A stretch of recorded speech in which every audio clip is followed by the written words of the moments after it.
Back in 1902, a car company in Detroit wasn't just searching for a logo, they were aiming for a legacy, one filled with history and meaning.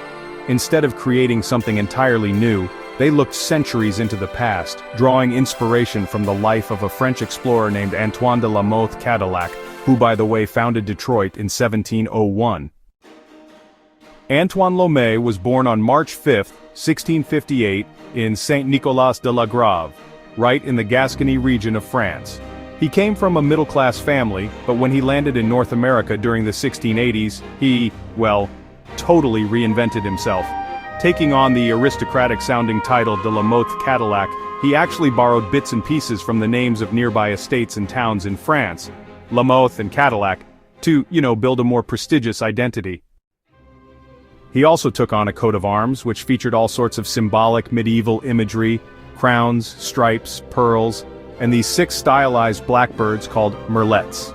But here's the twist. There's actually no historical evidence that Lomé had noble ancestry or any right to that heraldic design. Most folks believe he created or adapted the crest himself, which, honestly, wasn't that unusual among ambitious colonists who were trying to boost their social status in the New World. Cadillac was educated by Jesuits in theology, law, and maybe even natural sciences before he made the move overseas. He arrived in New France by the early 1680s, probably as part of the colonial or military apparatus, not as a stowaway, despite what some of those old legends say. Over the next 2 decades, he steadily climbed the ranks, serving as commandant of Fort de Bouade, now known as Michilimackinac, mapping out parts of the Great Lakes, getting involved in the fur and alcohol trade, and, building political alliances with both Native American tribes and French officials. His leadership style was bold but, also pretty divisive.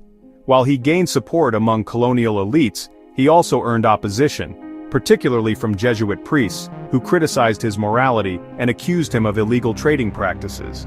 These disputes led to formal investigations and for a short time a brief imprisonment in Quebec in the year 1704. Nevertheless, Cadillac succeeded in persuading the French crown to establish a fortified settlement at the Detroit. That's the narrow strait between Lakes Erie and Huron. On July 24, 1701, he founded Fort Pontchartrain du Detroit, named after the French naval minister and of course the geographic feature itself. This post would eventually evolve into the city of Detroit. In 1710, Cadillac was appointed governor of the vast Louisiana Territory. His time there was marked by exploration, including the promotion of mining ventures such as lead extraction at what became Mine La Motte in present-day Missouri. But political infighting, especially with fellow colonial leader Jean-Baptiste Le Moyne de Bienville, tarnished his administration. When Cadillac returned to France around 1716, he was briefly imprisoned in the Bastille, likely due to accumulated political grievances rather than any criminal charges. He eventually retired in the town of Castelsarrasin and died there on October 15, 1730. Over 170 years later, the founders of the Cadillac Automobile Company in Detroit embraced the explorer's persona and his self-fashioned heraldry as their brand identity. The emblem they adopted featured many of the original coat of arms elements: black, red, gold, silver, and blue, colors representing boldness, wealth, virtue, and valor. The 6 birds, or merlets, were stylized, footless, and beakless, a hallmark of French heraldry. In some traditions, merlets symbolized noble lineage, humility, or military service during the Crusades. Their arrangement in 2 groups of 3 may have been intended to signify maternal and paternal lines, or perhaps to echo religious symbolism such as the Holy Trinity. Whether or not rooted in genuine aristocracy, the Cadillac coat of arms projected a sense of prestige and legacy, an ideal fit for a luxury automobile brand.